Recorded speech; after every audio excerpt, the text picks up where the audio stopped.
tell, but today I'm wearing the cap of a bridge facilitator, and I'm joined by my counterpart from Bridge, Thandeka. I'm sure she will greet you in a minute. We also have Jade, Melissa, and I think Craig's there. These are the guys that work behind the scenes, but do a lot of the hard work. So welcome to all the colleagues to this. It's been a strange sort of year, to the last national COP meeting for the year. The last time we spoke was, I think it was the 4th of August, where we discussed the reopening of ECD sites and what was happening in the country, the problems and challenges. We are hoping that, things are looking a bit brighter. We know that not all the problems are solved in the ECD sector. And as the months go by, we seem to have a new area of interest that needs addressed by the sector. So today, we are talking about ECD and the law. It's a topic that perhaps we haven't addressed this year, but it's very close to the kind of work that we are all involved in. So before we officially commence, may I ask all the members that have joined us at this meeting to please note the name, contact number, and the email on the chat. Secondly, I do know, and I'm very conscious that it's a very long meeting. When you need to take a break, please feel free to do that, to make your coffee, have a loo break, whatever. But just remember, you're free to do whatever you need to do in the meeting. So a very warm welcome to each of you. As I mentioned early on, thank you so much for taking time off your busy schedules to join us at this important meeting. As most of you know, Bridge is a national organization, advocacy body, and one of the focus areas is early childhood development. And they normally have, at the national level, 4 meetings per year. As we were saying earlier on, we are really missing the Bridge face-to-face meetings. But under the circumstances, this is the best that we can have. And guys, just remember, this is your meeting. Whilst we may have a presentation, please feel free to make your remarks, your recommendations on any of the issues that is raised. So today, the purpose of today's COP is to interact, to allow members to interact with the law in order to understand the Children's Amendment Bill and how does it affect our work. So the focus is going to be on the Children's Act as well as the Children's Amendment Bill that will be presented to Parliament to understand the processes and mechanisms available to the ECD sector to influence the law that affects our area of work, which is early childhood development, to strengthen and advance active citizenship within the sector. Well, we know that when we talk about the law and we talk about the act and when we talk about the bill, we think it's such a complex process. So in our busy schedule, we tend to ignore it. But there are important issues, particularly around the Children's Amendment Bill that we need to take note of. And the focus of today's meeting is also to say, we have this bill. How do we take it to the ECD constituency, take it to the grassroots? How do we put it in a simpler form to make sure that our constituency understands what is happening and how can they contribute to the bill and make submissions? So that's the goal of today's meeting. And we have 3 speakers that will facilitate different areas of the bill. And at the end, you would also get a chance to interact with the bill and make your recommendations. So welcome once more, and I'm going to also call on Thandeka to also welcome you and say a few words before we officially start the meeting. Tendeka? Thank you, Patsy, and thank you, colleagues. Welcome to the last National ECD COP of the year. I think Patsy has brilliantly, just laid out, what the main goal of the meeting for today is. And I think I would just like to reiterate that, as Bridge, I think we obviously have been curious about, understanding the legal framework a bit better, so that we're able to better place or position ourselves within it and understand, how it facilitates our work and where it also presents barriers for us. And as Bridge, we have come into contact with, a lot of people in the sector who are au fait with this topic, who've kind of explained the processes that go into, being able to influence, things like the Children's Amendment Bill. And so we're quite excited because we will be, framing our own submission, and we want to be able to urge, ECD COP members to also be able to do the same. And so, colleagues, please enjoy the meeting today. We're very happy to have you here participating, and we come here to hear from you and your recommendations around what is going to be presented today. And a special thank you to our speakers, whom Patsy will introduce as we move on with the program of the day. Thank you. Thanks, Tendeka. And thanks, Tendeka, for all the organizational work you did to prepare for this meeting. It's much appreciated. So, colleagues and friends, we know that before this bill becomes law, it needs a due process where people will be asked to submit their submissions. And as Bridge represents a number of organizations, and it also has Provincial COP, we felt it's important not only to submit as Bridge, as a national organization, but to facilitate a session where this act can be unpacked and more organizations at various levels, including grassroots organization, can get a better understanding of what this is all about and how it affects the sector and participate in making submissions. The more submissions we make, the better it is for the sector. So before we get our speakers to present, we thought it'd be great if we can get a few comments from our colleagues, and I see there's about 64 participants that have joined us this morning. And just say about 10 minutes, if we can just maybe look at two questions that's on the screen at the moment. From your understanding, how does the Children's Act and the ECD regulations influence your work? Whether you're a provider, whether you're a practitioner, whether you're a researcher, whether you are a lecturer, or whatever your field of work. Could you take a few minutes to think about that? Secondly, how has the Children's Act or the regulations made your work in terms of it being easy or difficult?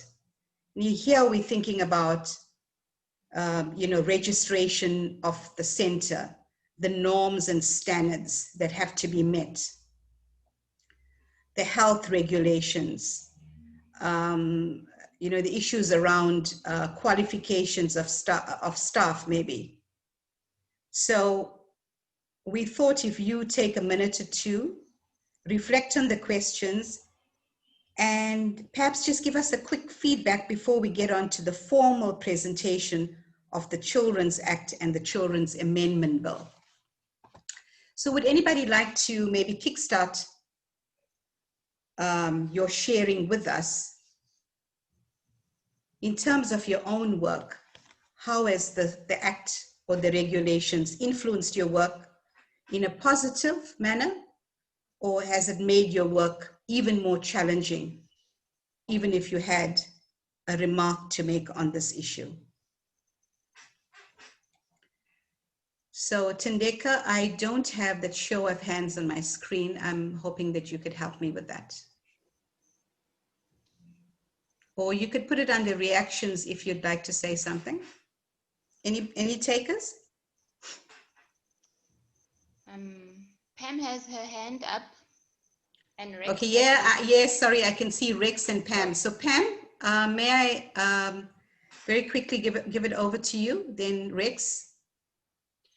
Just to say that I think we've probably not paid it enough attention over the years, that the legislation underpins all the work we do and will underpin the way in which government responds to early childhood development. So unless we get the act right, nothing else is going to fall into place.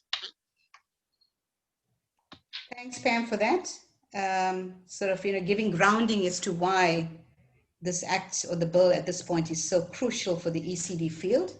Rex? Thanks, Betsy. My take is simple, and that is what influenced us to set up this agenda, because we have realized that it seems that within the ECD sector, our inability to understand the legislative framework and regulation that governs and regulate our practice makes us, it difficult to advocate, to champion the issues of children. So it is critical to understand how law is formulated, how these legislation are impacting on our work, be it skills development providers or being it ECD services, basically generally in the provisioning of early childhood development services. So it's critical to understand these things. So once we can understand these things, it will be easier for us as the sector to advance the interest and the agenda of the sector. So it is critical to understand the legislative framework in which we find ourselves operating in. Thank you. Absolutely critical. Thank you so much, Rex, for emphasizing the point about understanding how the bill works, how the legislative framework works for us to participate more fully. Thank you for that. Anybody else?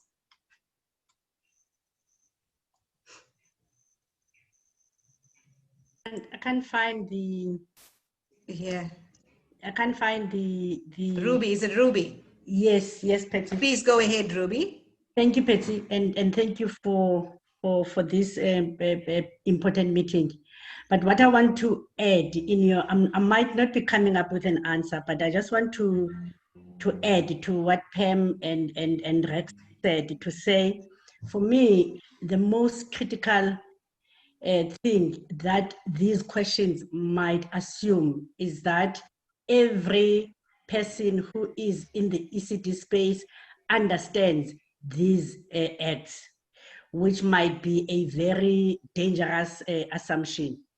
So I would then appeal to all of us as we are here and fighting and responsible for the safety and the holistic development of a child, that we need to be sure that we understand, as Rex has put it, the policies that are critical to why we are claiming to be ECD activists.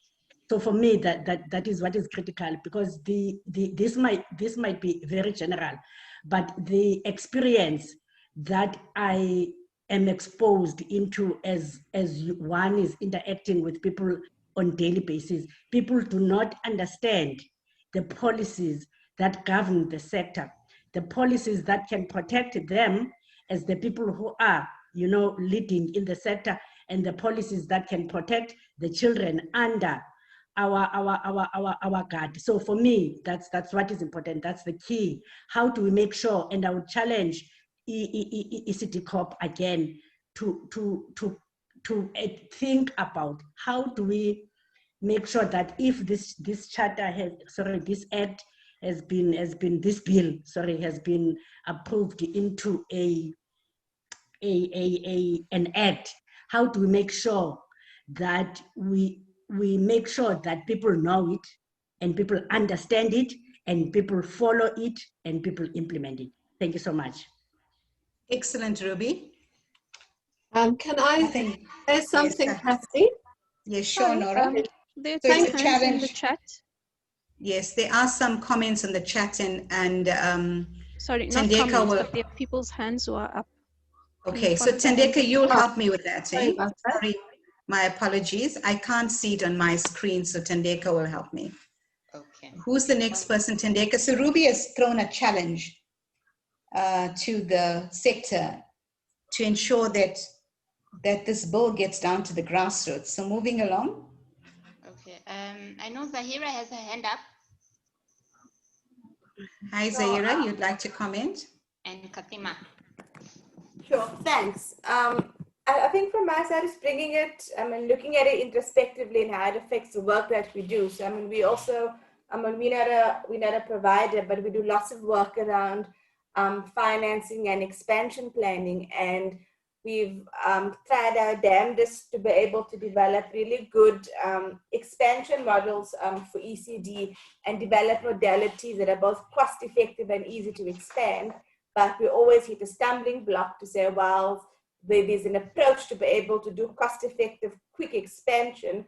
What hampers those types of modalities, we always come back to, but we can't do it that way because the legal framework actually doesn't allow for the quick expansion of certain types of modalities of ECD programming. So for me, the key thing is the way the regulatory system is designed is counterintuitive to government's objective of actually expanding early childhood development access to all children. Thank you, Zahira. And I think there was another colleague that wanted to speak. It was How does Katima. the Katima? Would you like to Hi, go thanks. ahead? Yes, so I wanted to, so it's not necessarily related to the Act specifically, but more to the ECD policy. And while there's lots, challenging with all of the things that are available at out there at the moment, what done really well in the ECD policy, I think, is the inclusion and the focus on parents, and parents from the very beginning, supporting them from the very beginning. So within the health system, to start that focus on supporting them there already, so that it's not that we wait until it's a question about whether the children need to go into centers or be cared for when parents go back to work, but we start with parents at the very beginning. And that's been, for me, that was really helpful, and that supports our work very well. Excellent. So you're relating it to the kind of work that you guys are involved with. And Tendeka, do we have any other speakers? There are some things on the chat. So on the chat, Andrea is also saying that it's very important that the officials themselves understand about the policies and the Act, not only the practitioners. That's important. And Tendeka, you said there was somebody else? Yeah, I think in addition there, I just want to kind of repeat what Mandla has said on the chat around, the challenge when implementers of the Act or regulations seem to be way off the mark in terms of understanding these policies. That also presents a challenge to us. Yes. So also from the grassroots point of view, if you think about the people that we work with, the practitioners themselves, in terms of registering their sites, they have a lot of difficulties. It's a question of just like a rote system of filling in forms without a clear understanding of what it's all about. So again, it calls for more advocacy around practitioners in the grassroots, understanding what's the purpose of the Act. We certainly want an Act that advances the work of ECD and that does not contradict and take away what we in the field are doing in terms of ECD. So from the registration point of view, I know there's been a lot of problems and challenges talking about the question that we put forward. So, Patsy, yes, please go sorry, ahead. it's Marcel speaking.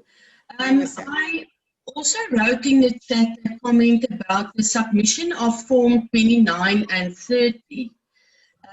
We do submit these documents when we register, and afterwards we're supposed to submit that every year, if I'm not mistaken. So my comment is that we've submitted Forms 29 and 30 for a few years now, and we have not received any feedback from the Department of Social Development, and then the next year we have to resubmit.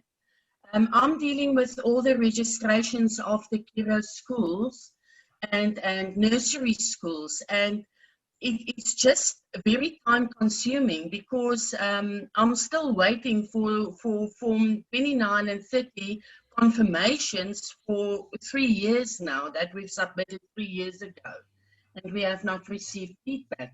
So maybe if you know, we could also mention that there needs to be a more streamlined process to be followed with this.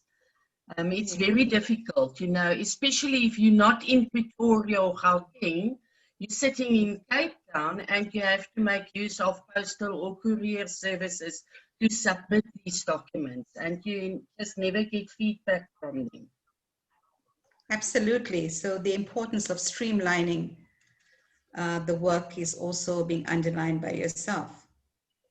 Yes, and that's difficulties and challenges around the different forms that have to be submitted yes. is also being highlighted by yourself. Thank you for that. But thank you, Tendeka. Is there anybody else, if I may move on? No, there are no more comments. I think we can move on. Okay. Okay, so that was just to get us off to kickstart our conversation, you know, just to share some of the challenges, and maybe one or two of you may have had some good experiences. That was also welcomed. Thank you for your contributions. And I'm sure that it's going to help our speakers to elaborate a bit further on. So I think there's no doubt with all the delegates sitting here at this meeting, not physically, virtually, is that we want to see a success in early childhood development. Definitely, we want to see all children in South Africa thriving and accessing inclusive, holistic, quality early childhood development. And if the legal framework works well, then it certainly has a positive impact on the delivery and the success of early childhood development in South Africa. Ultimately, making sure or ensuring that we have a successful South Africa. With that, and to take us forward on the presentations, we have very experienced and qualified speakers here that have done a lot of work on the bill previously and on the current bill, and are very experienced ECD activists, if I can call them that as well. So the first presentation will be by Lizette Berry. Many of you are familiar with Lizette, who is a senior researcher at the Children's Institute at UCT. She holds a master's in social science degree, specializing in social policy and management.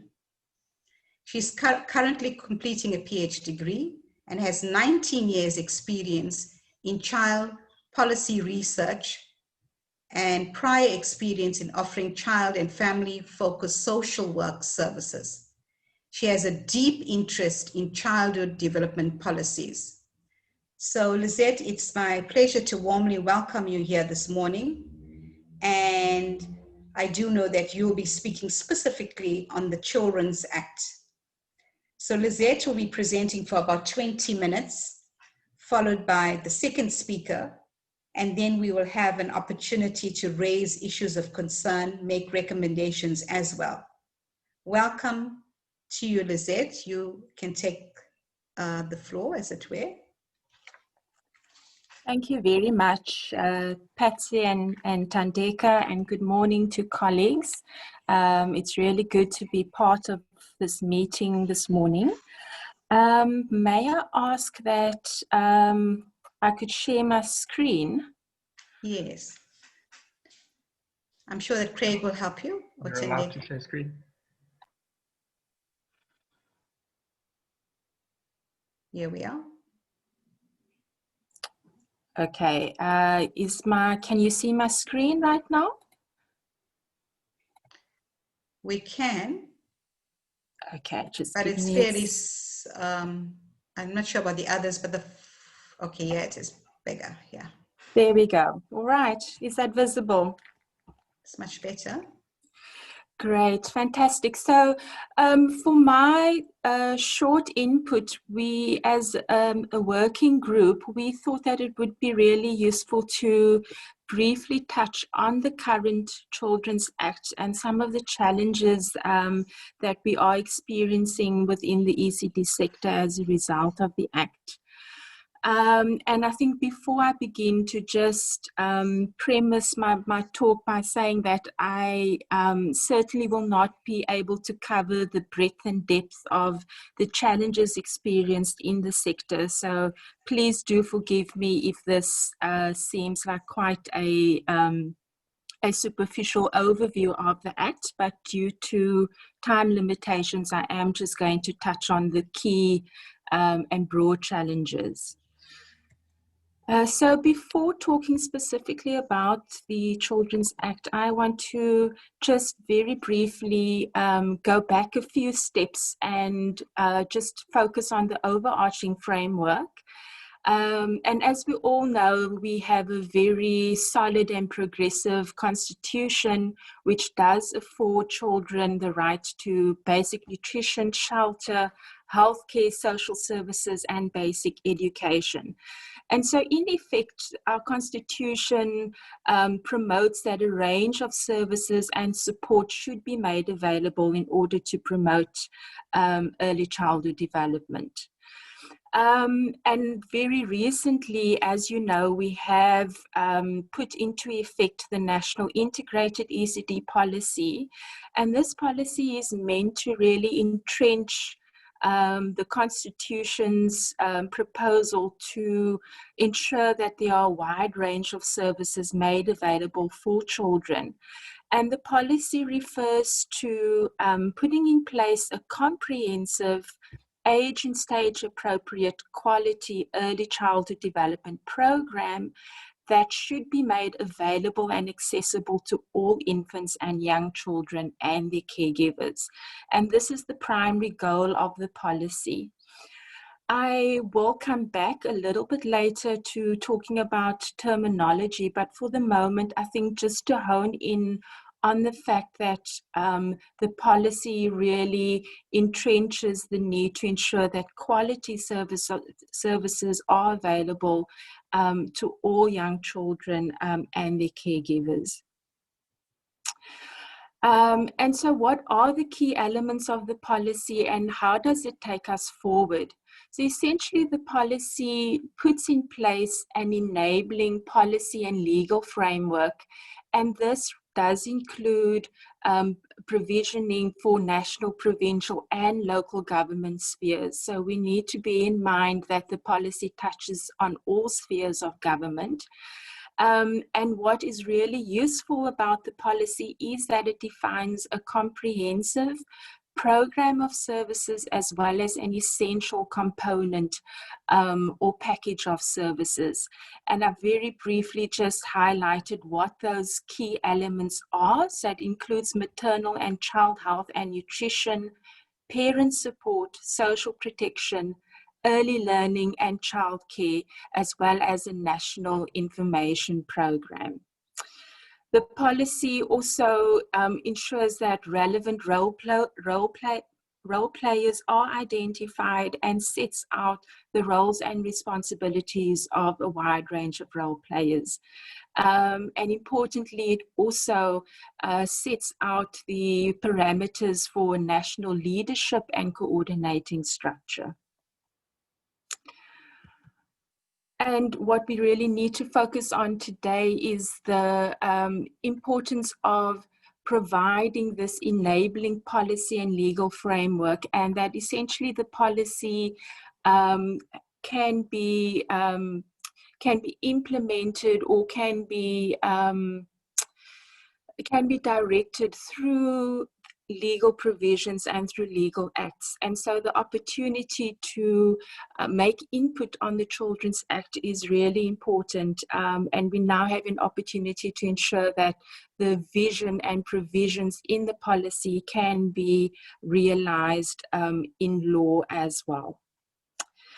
And so coming specifically to the Children's Act, and just a brief overview of what the Act provides for us. And essentially it is a child-focused law, and in South Africa it's our primary legal statute that provides for a range of social services for children and families, with the aim of supporting families to promote children's well-being, as well as protecting them from abuse and neglect and ensuring their appropriate care. The Act then also addresses ECD services for children under school-going age and provides for regulations and norms and standards for the service provision. But coming to the topic of definitions and terms, and I think that this is an area where we often do find is a stumbling block and can cause great confusion.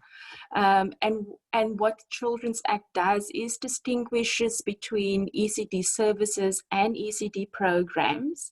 And essentially it sets out that a service intends to promote the development of children from birth to school-going age. However, a program is planned within the ECD service, and the program is intended to ensure that learning and nurturing support is available and appropriate to the child's level of development. So essentially the program really refers to the learning content, and in many ways has been used and implemented as synonymously with a curriculum within a learning environment.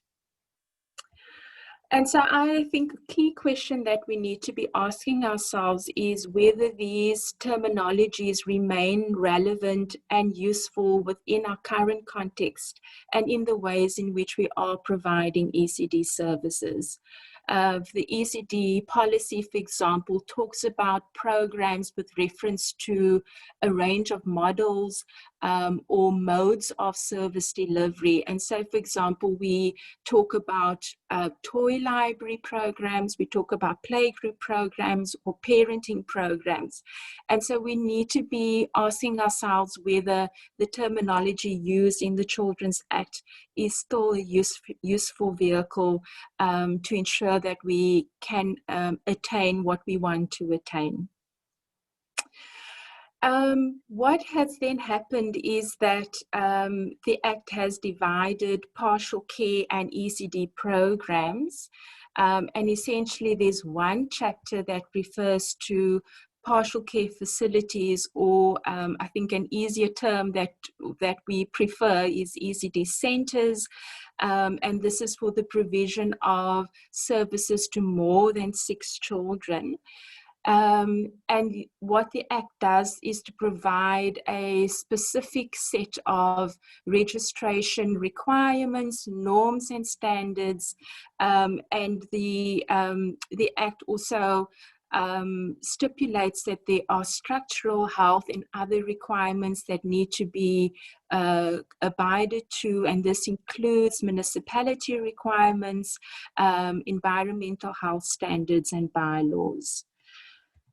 And then secondly, in a separate chapter, the Act refers to ECD programs. So remember that this is talking about programs that are embedded within ECD services. And again, there's a separate set of registration requirements and norms and standards. And I think what becomes problematic with the Act in terms of this chapter is that it does not make specific distinctions between different models or modes of service delivery. And for example, I think we need to be asking ourselves some questions regarding whether this chapter should only be focused on early learning support and programs that intend to promote early learning support. For example, where should parenting programs fall? And how does this chapter relate to prevention and early intervention chapter, for example? Conditional registration is permitted within the Act, and both ECD programs and centres can be conditionally registered. And the intention behind this notion is that DSD can provide support to allow programs and centres to progressively comply where they are not meeting the required norms and standards. However, there is no clear process for conditional registration, and it's applied quite variably across provinces and is actually not being widely utilized. Similarly, the power to assist is a key element within the Children's Act, and it provides for the head of social development to be able to assist an ECD service provider to meet the required norms and standards and other requirements. However, this provision is really underutilized, and again, there's no clear process for implementation, and we really feel that this is a missed opportunity to enable support for providers that are struggling and that do not have the resources to meet the norms and standards. And so what we do find ourselves in, and the situation we find ourselves in, is that the Act makes provision for certain requirements that need to be met in order for ECD providers to be able to qualify for funding. And so they need to meet the norms and standards, other requirements, as I've mentioned previously, such as municipal requirements. And once they qualify for funding, they would then be able to, of course, receive the per child subsidy, the learner subsidy.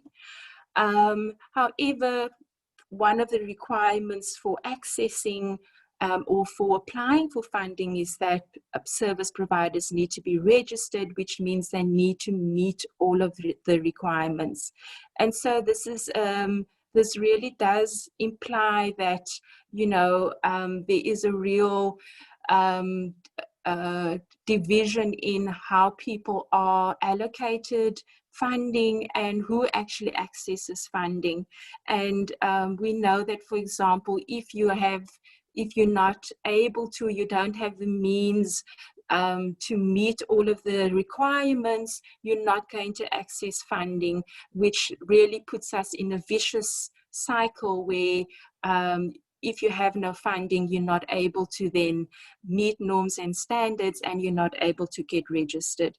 So this is really a very dire situation that we find the sector is facing, and that really approximately 1/3 of providers are able to meet standards and qualifying for funding. However, 2/3, which is the majority of service providers, are in a situation where they are not accessing funding and not meeting requirements.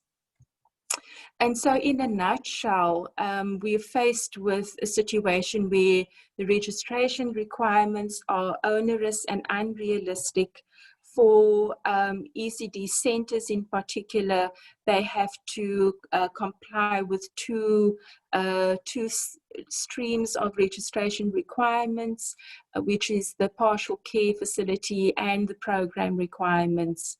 There are duplications within the norms and standards at a provincial and local level, and sometimes the requirements are actually in contradiction with one another. The poor recognition and differentiation of program modalities is a huge problem, and it also results in limited funding for programs in particular. And then there are also, I think, key questions to be asked about conflation between entry-level requirements and good practice standards. And I think we, as a sector, we have been saying for many years that the norms and standards, the bar is set far too high, given our particular context in South Africa. And so I think there is really the need to recognize our context and to understand the context in which service providers are operating. And this comes back to the issue of failure to apply both the power to assist and the conditional registration provisions in the Act, and that these are really key opportunities to provide assistance to service providers who are struggling to meet requirements. And then the bottom line is that this system continues to see young children being excluded from ECD services. It perpetuates inequality, and ultimately we are left with a situation where our young children continue to have compromised development. And so I think this is an important juncture at this point where we have an opportunity to provide input into the legal process, and to actually ensure that the Act does advance ECD and is supportive of the different forms and types of ECD services that we are providing across the country. I'm going to stop at this point, and I think that my colleague Norina will also just clarify further points and also speak specifically to the Children Amendment Bill. Thank you, Liz. That's a mouthful and a lot to think about, and I could see that our delegates, there's 77 delegates at this meeting, are chatting about some of the issues, and I wanted to ask you to please hold your thought whilst we give Norina Ali a chance to add on to what Lizette has spoken to in terms of the Children's Amendment Bill. Norina Ali is no stranger to ECD. She's a lecturer at the Department of Public Law at the University of Cape Town. She's also a specialist in constitutional and administrative law, and before joining UCT, she served as the executive director of the Equal Education Law Center, which is a public interest law center, for about 5 years. She has a deep interest also in early childhood development. So Norina, it's our pleasure to warmly welcome you to add to the presentation. Thank you. Great, thanks very much. It's such a pleasure to be here, and I'm very grateful for Lizette having set out the key challenges under the current Children's Act regime. I should start off by saying that given the complexities of the regulation of the ECD sector through legislation and policies and regulations, I am certainly no expert.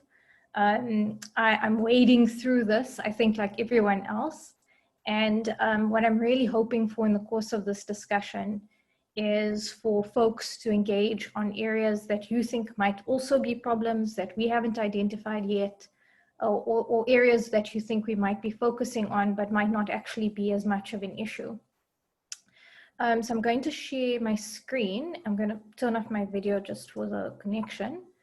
And I'm going to share a presentation.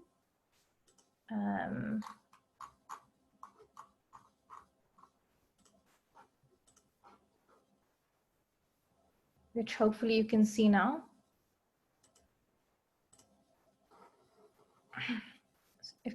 Can you see this?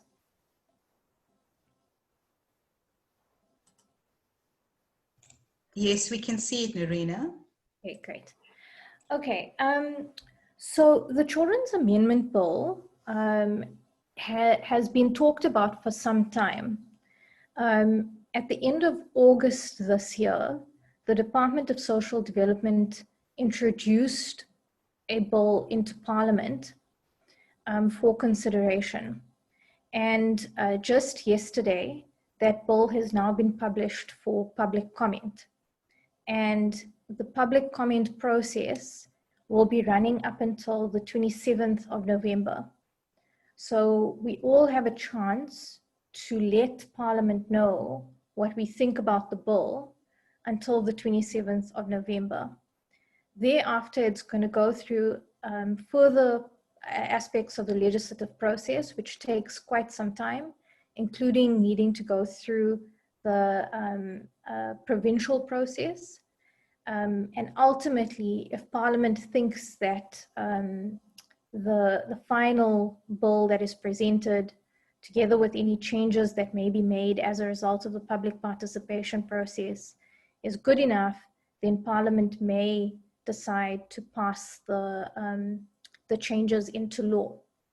So it's a very significant process. And really what is very key is that we are right now in the midst of an opportunity to make meaningful comments on this process. So what does the bill do? Well, I'm going to be touching on a few of the key issues that Lizette spoke about and how the bill affects these issues. So some of those key issues are registration, the compliance requirements, the current regime for conditional registration, and then generally speaking about assistance to providers. Sorry, I should just say that I can't see the chats while I'm presenting, so if there's anything quite urgent, I'll rely on Tandeka to just alert me so that I can stop. Okay, what's quite significant under the bill is that it retains the distinction between partial care and ECD programs, which Lizette spoke to, but it also introduces a new part entirely dedicated to ECD centers. So this is the first time we have in the legislation or the proposed legislation a definition for early childhood development center. And that definition is a center that provides an early childhood development program for more than 6 children from birth to school-going age. Now, what is quite significant here is that because the bill retains partial care and ECD program, the introduction of this new part, which includes various provisions that are very similar to partial care, the introduction of the new part seems to create some duplication. And we're quite concerned about that duplication. Initially, there was a lot of optimism that the introduction of a specific part focused on ECD centers might mean that there would be streamlining and a more comprehensive approach to ECD. But instead, what we're finding is that this is creating a lot of overlap and potentially even more complexity. So one of the first issues is around registration. As Lizette spoke to, what the ECD sector seems to need is a simpler one-step registration process for ECD providers. And Marcel and others have spoken to the need for the easier registration. And this is not only for providers, but as Mandla and others have noted, it's also that officials don't currently understand the current complicated process for registration under the Act. So a simpler registration process seems to be very sorely needed. But what the bill does is it potentially makes registration more onerous. And in fact, it might even require 3 registration processes. And the reason for that is because partial care and ECD programs remain in the Act, or remain in the bill, and partial care facilities that provide ECD programs will still need to be registered twice. But because of the overlapping definitions between partial care and ECD center, it seems that an ECD program provider would then also need to register as an ECD center. We can't imagine that this was actually intended by the drafters of the legislation because it doesn't seem to make much sense. But we've had a few lawyers look at it from different angles, and everybody seems to think that this is a potential consequence of the way the bill is currently drafted. So even if it is an inadvertent error on the part of the legislative drafters, this is something that we need to be concerned about, and it needs to be remedied.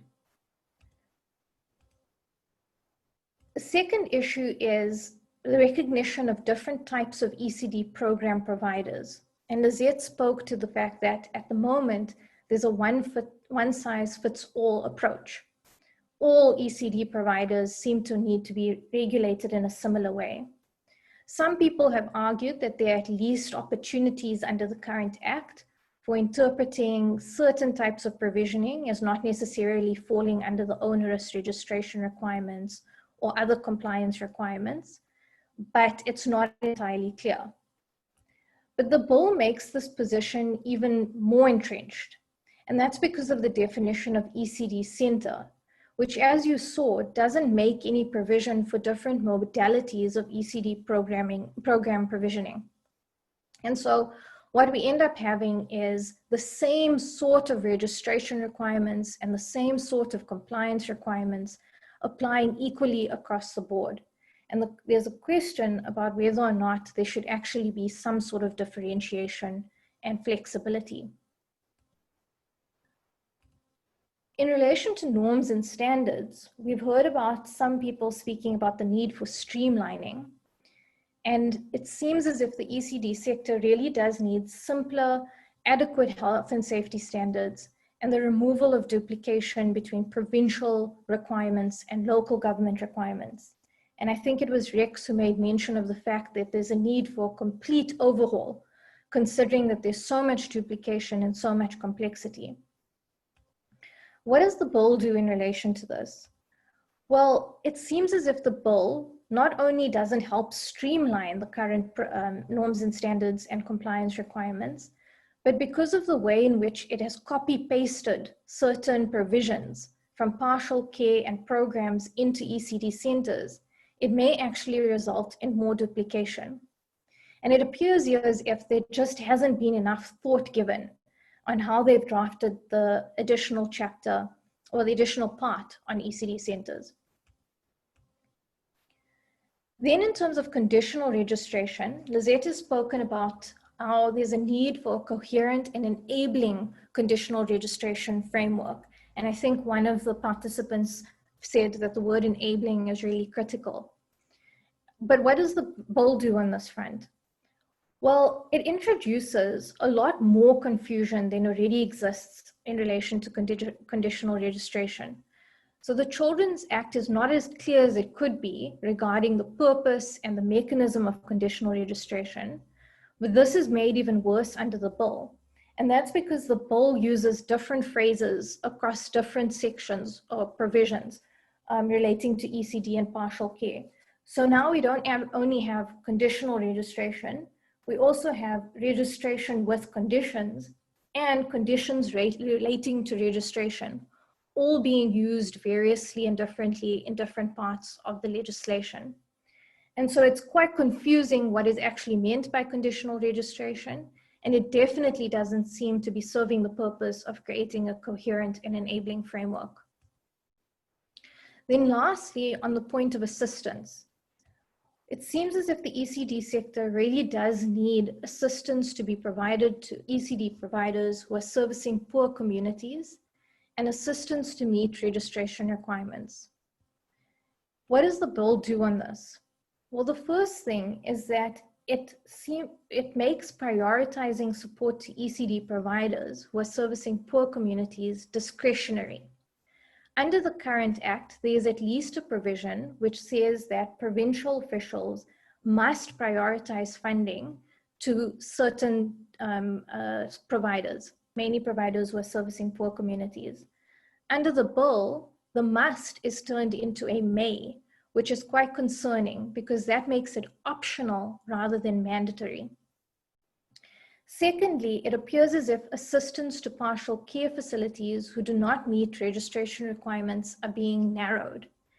And this is because the so-called power to assist provisions, which we can go into more detail later, but I won't do so now in the interest of time, there are certain power to assist provisions that would provide support to partial care facilities that are now being limited to some extent.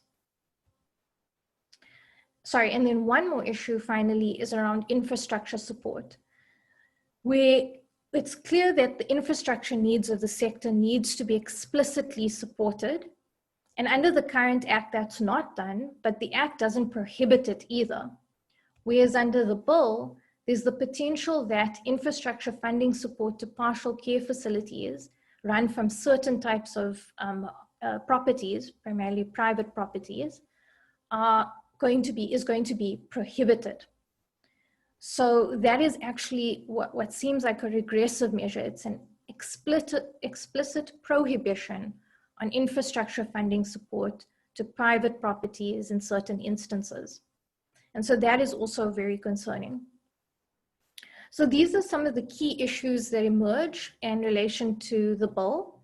Some of the gaps as well is, first of all, the bill doesn't speak at all to the migration that has been announced of the responsibilities relating to ECD from the Department of Social Development to the Department of Basic Education. So there's no mention of that in the bill, and it doesn't seem as if the bill has been drafted with that possibility in mind. So it's a question about where is the alignment going to be. And the second issue is that the ECD bill, the Children's Amendment Bill doesn't really speak to some of the core issues that the National Integrated Early Childhood Development Policy mentions. And so there are some very progressive aspects of that policy that have not been incorporated into the bill's amendments, and we may want to pay more attention to that. So I'll end there.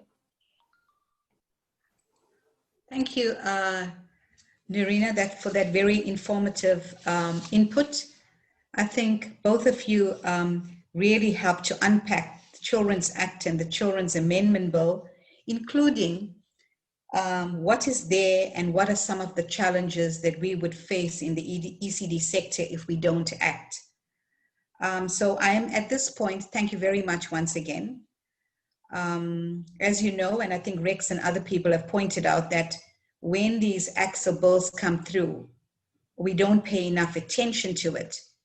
And the very fact that Bridge has organized this forum actually allows us to think through these issues that we can take back to the grassroots, and hopefully there are going to be many submissions. At this point, with the help of Thandeka, I'm opening up the discussion. I have noticed that on the chat, there's a lot of questions, there's a lot of comments, and some recommendations. So I'm going to ask Thandeka to perhaps just highlight some of the key points made on the chat and then open it up for some sort of plenary discussion. Thandeka? So there's some questions that I think perhaps we could go through first, that relate to Nerina and Lizette's presentations. I think some of them also might be quite relevant when Tess also provides her presentation. But there was a question here from Norma Rudolph about, what are the implications of providing 1 month for comments for the sector in the current context of COVID? Whose voices will count? Nerina, I think you spoke a bit to this in the beginning of your presentation around this whole process of submitting comments. Would you be kind enough to just give us a response on that?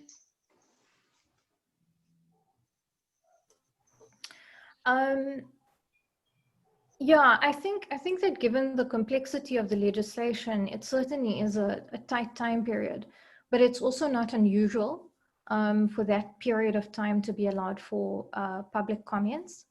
And we have in the past, on other issues, made submissions on trying to extend public participation processes. That's certainly something that is open for the sector to consider, but it's not necessarily something that Parliament would be required to do. And it also seems unlikely that they would do that, given that the time period is not necessarily different to other legislation. But like I said, if there's a compelling case for wanting to urge an extended period of time, that is something certainly that participants could consider doing. And it would involve writing to the legislature and asking for that extension. Okay. Sorry, I just want to pause there and check if Tess Peacock has any views on that, or anyone else actually. Yeah, I think we'd allow for some plenary at this point, Nerina. I just wanted Thandeka to just highlight some of the very valuable comments made on the chat, and then we would then open it up. So if you can just highlight it, Thandeka, and then we would then get the speakers to comment and also the people at this meeting to make their comments. Is there anything else that you just want to highlight quickly? I think one key question that I think I was also wondering about myself as we were talking to this is, how come the people who actually draft this bill never really understand the issues of the sector? You know, yeah, I think for me, it's also a process issue. What really happens there in the background for us to come up with a bill that, you know, potentially, you know, might take us back as a sector? Yeah. It's a question. So it's exactly who are the drafters of this bill and amendments. I'm sure we'd get to that. Any other points you want to highlight? No, there's quite a few points, but I think I just wanted to highlight the questions particularly, and then we can get to other people's questions by show of hands. Okay, and then so also to highlight the point that even Ruby and a couple of other people mentioned, and was just mentioned as well as Nerina also mentioned this, that it's not captured in the bill. And I think I also saw it as an important point, the transition issue between DBE and DSD. If nothing's mentioned there, and this is likely to happen next year, how does it impact on ECD? And interestingly, the power to assist, as Liz pointed out, perhaps we, as the constituency, there is a need to pay attention that around this aspect, that the head of social development has that power. And perhaps there's a point that needs to be taken into consideration as well. So with that, let me just open up the discussion for people to comment on the two presentations. At the same time, feel free to make a recommendation as well, which will help us on the way forward. So on that, who do we have first, Thandeka? We don't have any hands up, colleagues. Okay. I'm wondering if any questions, burning questions or comments that people would like to make. Yes, Thandeka. Okay. I think I've raised my hand long time ago. But speaking. Sorry, who is this? Adi from Ubunya Foundation. I did raise my hand there. Oh, sorry about that. Yeah, we're just trying to trace it. Sorry about that. Please go ahead. Yes, thank you. Good day, colleagues. Well, I think let's welcome these two presentations. I do want to note that they were quite informative, particularly when it relates to the bill. But I think I've got two questions. The first one that relates to, because I did go through the bill, and it made no mention of the function shift that has been declared by the president. And one of my worries now is to how do we then continue changing the law, but it doesn't relate to the current status quo, the 10 years that has been declared by the president in terms of the function shift between these two departments. It is a concern, because if we are going to be given this short period of time for comments, and then who will not have had adequate time to contribute and actually have a view in terms of what we want as a sector. I think it's a question and also a concern. That's number one. Two, when it relates to registration, the conditional registration, partial care program, and this new edition, which I think it's a duplication. It's not supposed to be there. I agree fully that it's a duplication. I don't understand the reasoning behind it. However, there should be in the conditional registration, because it doesn't find expression, the categorization of the partial care registration, the silver, gold, and the bronze application. It doesn't find expression in the regulation. It might not find in terms of the act, but in the regulation there should be a clear indication as to who should be then registered according to that classification, because it does assist us, those who practice in the communities who are really in need of such a provision.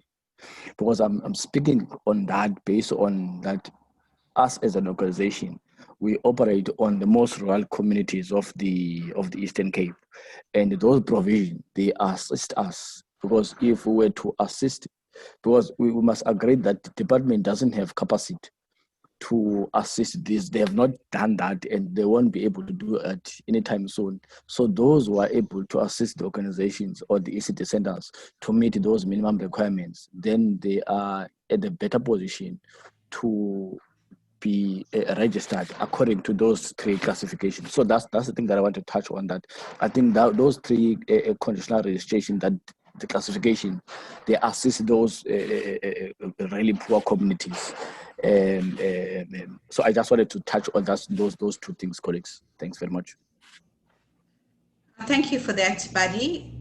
May I ask for one or two other questions, and then we can ask the speakers and even other people to respond. There's a number of questions, Patsy. Poonam, can you? Poonam, you could go ahead. Poonam from Let's See, is it? Hi, Patsy. Yes, good morning, Hi, everyone. This is Poonam, yes, from Let's See in Greytown, KZN. Firstly, I just want to say thank you. This has been really, really good. Simple, clear presentations by both Lizette and Nurina. So thank you for that. My concern or my comment is linked to what Thandeka mentioned a few minutes back, where she said that her concern is who are the drafters of this bill. So I wanted to link my concern to that by saying that we would also like to know the evidence or the research that has gone into making these changes to the bills or the amendment, because we've been in the ECD sector for many years, and these are concerns that have been there, and they just seem to be escalating. In terms of the duplications, in terms of the health requirements, in terms of the way that DSD deals with some of these issues where there's a lack of support as well.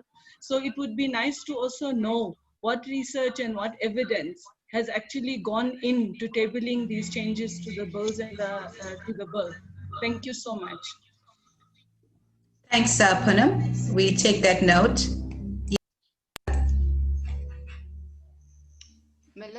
Melissa has her hand up, and then Zahira, and then Cameron.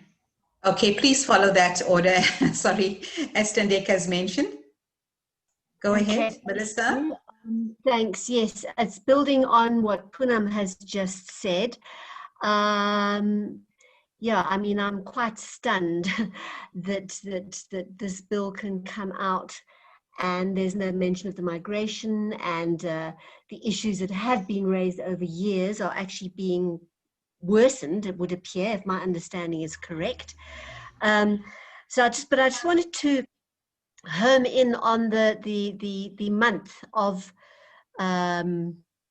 the month period for comment, given that there's two huge issues. One is COVID and the other is the fact that the migration is not mentioned. Surely there is a case to be made for, I mean, they can't just rush this through on allowing people just a month to hurriedly put forward a few comments, you know, when the implications of some of these duplications and some of the sort of lack of insight are actually huge.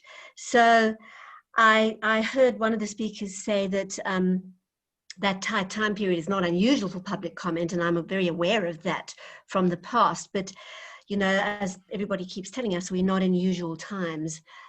So I'm wondering if step one shouldn't be just to say, hello, you know, we've got to have more than a month to comment on this in some way or another. Thanks, Melissa, for that comment and recommendation. Moving on to Zaira and somebody else, sorry, didn't get the name there. Sure, thanks. Now, I just want to let and I'm so glad one of our other colleagues mentioned the registration framework, and maybe not for the discussion now, but something, because I definitely think it's related, right? So we as a sector, or some of us in the sector, are showing lots of appreciation for the registration framework. We're hoping it's going to help facilitate more sites getting registered, make it easier. And my question is a bit different to say, firstly, we shouldn't be grateful for something that responds to a regulatory system that's so flawed. If the regulatory legislation system was appropriate, we wouldn't need a very complicated tool or system to get sites registered. The second comment is that, and I'd like some insights from the lawyers in the group, is to say, do we have an option of, while we're busy running this process of trying to get the law changed, which is a long-term process, and also knowing there's a function shift, meaning we have to likely change again when the DBE system gears up. In the interim, shouldn't we also be putting some pressure on actually just getting those norms and standards just changed? That's not a parliamentary process. It doesn't even have to be a cabinet process. That's literally just the minister agreeing and establishing and resetting a new set of norms and standards. Is that a quick win that we should be keeping our eye on? Because I'm nervous about all this emphasis and focus on that very complicated new registration bronze, silver tiered system, which requires providers to be able to understand a new type of tiered system, and it requires mass resources to get your government people trained on a new set of very complicated standards. There must be another way we can deal with this, and I'm just querying in my head whether a quick win, or not a very quick win, but a simpler win, is just tackling and asking and putting pressure to get the norms and standards just reissued to an acceptable standard. We don't need different tiered systems and all of that. Thanks. Thanks, Aira. There is the last person here on this, on the questions is Cameron, and then we're going to open it up to the speakers to respond to some of the issues. Cameron? Are you there, Cameron? Okay, we seem to have lost Cameron. So can we allow the speakers to say a few words around this issue, the function shift, the time, and given the fact that we're still battling with the challenge of COVID, the transition issue, is it possible to make that submission within the month? The issue around conditional registration and the impact around the silver, gold, and bronze.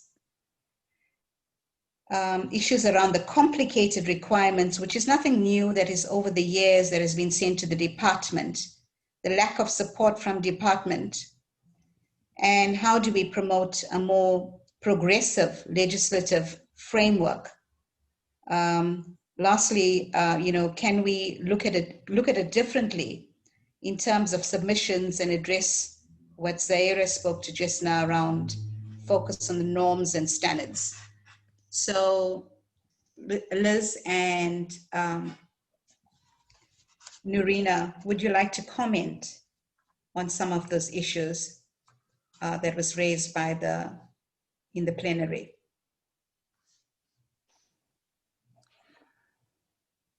Nurina, I'm going to ask you to go first. I think a lot of it relates to the legal processes.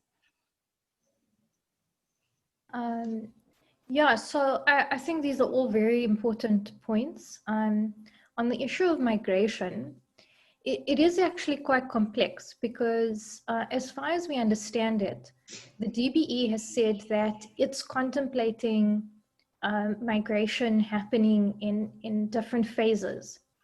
And in the short term, they're looking at getting a proclamation which simply moves over some of the functions to DBE. That doesn't, they're not seeing any change to legislation for that. They're just seeing a kind of more executive administrative step that needs to happen. And it will be in relation to a very limited set of roles and responsibilities. But of course, one of the difficulties is there hasn't been a lot of progress on that or a lot of information around it. But what is also clear is that there's evidently thinking that there must be a much broader shift that happens. Now, one of our concerns has been that it seems as if the Department of Basic Education hasn't even been properly engaged in the process of drafting the Children's Amendment Bill amendments. And so what we might end up having is a process where DBE is contemplating very large-scale reforms or adjustments to the legislation, but that's not speaking at all to what's happening currently with DSD. So it's a real issue, and one of the ideas that has come up in discussions thus far is around trying to make sure that when Parliament considers these amendments, it has both DSD and DBE in the room, so that Parliament can ask questions of both departments and get to the bottom of this. But I do want to mention that not all aspects of the migration depend on legislative amendments, and it may be possible to make some legislative amendments without it necessarily impacting the migration. So that's something to also bear in mind. The conditional registration framework and possible amendments to existing regulations, that certainly is a real possibility.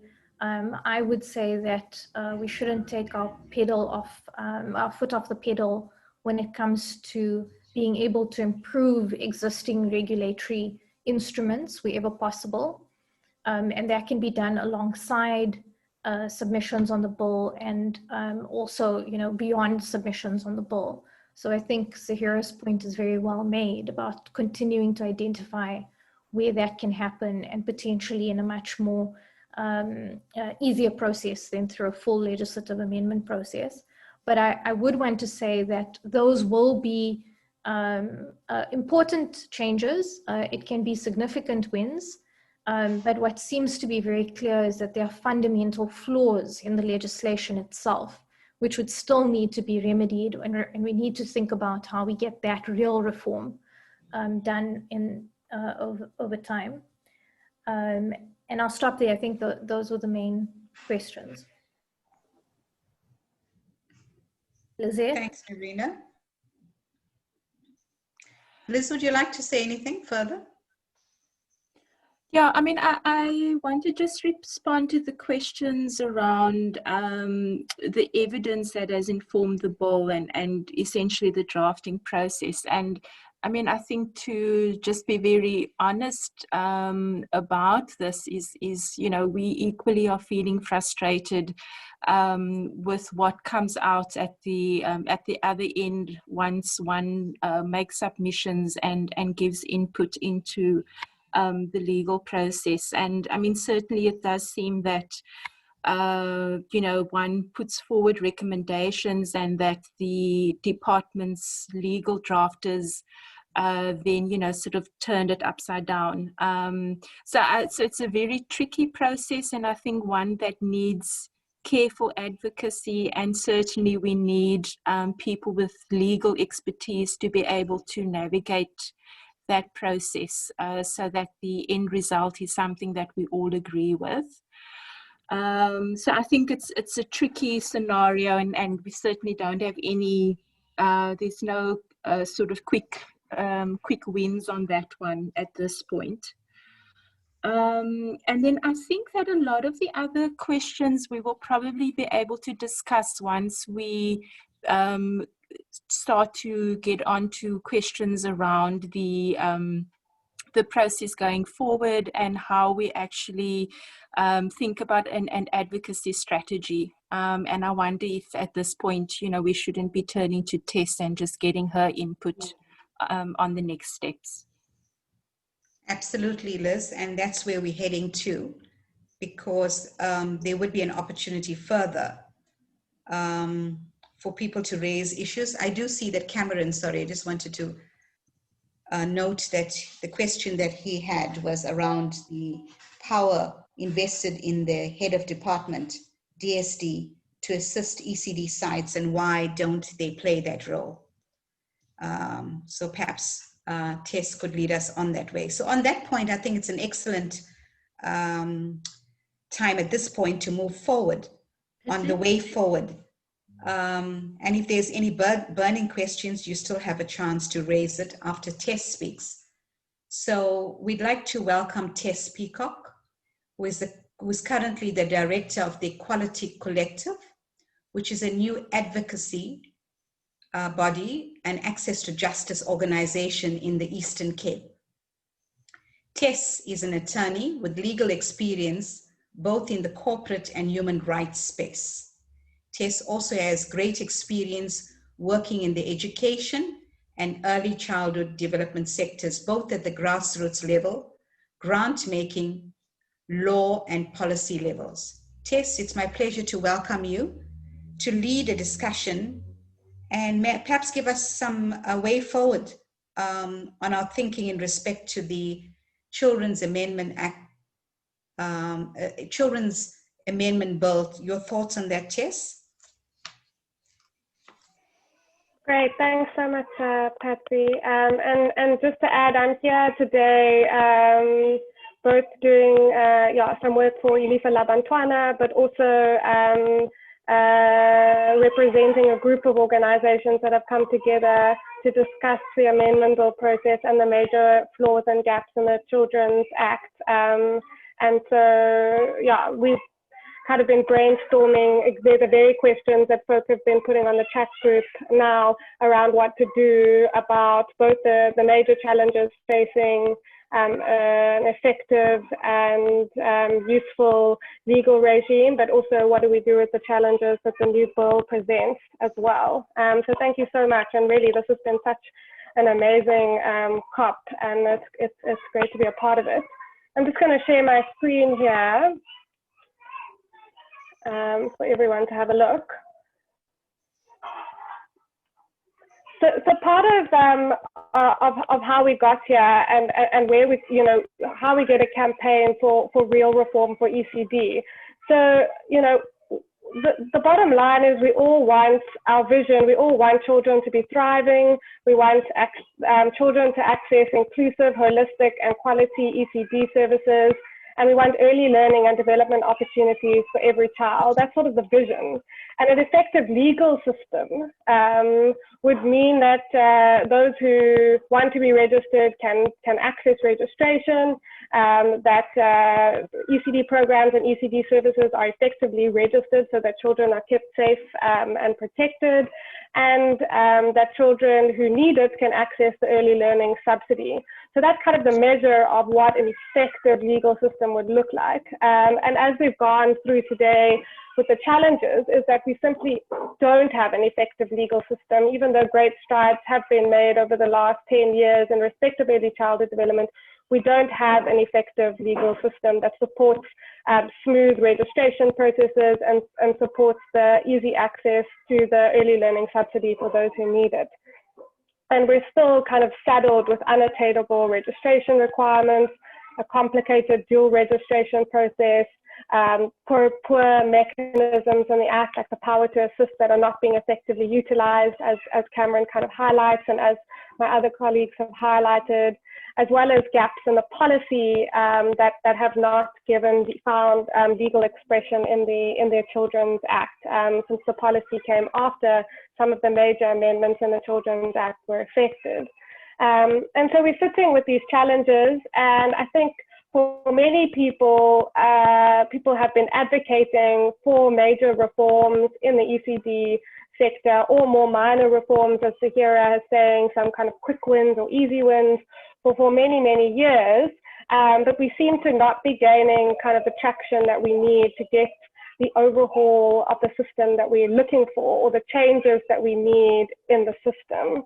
And so, you know, I think it seems to, you know, my constant engagement in the ECD sector is that there's relative consensus that what we need is comprehensive, well-considered, and holistic reform when it comes to the legal regime of the legal framework, and we don't have that now in the Children's Bill. It's a bit sad to see, because one would have thought that this bill process would be an opportunity to address some of the major reforms that the sector has been hoping for and advocating for, and as Marina highlights, we haven't quite found that in the bill process.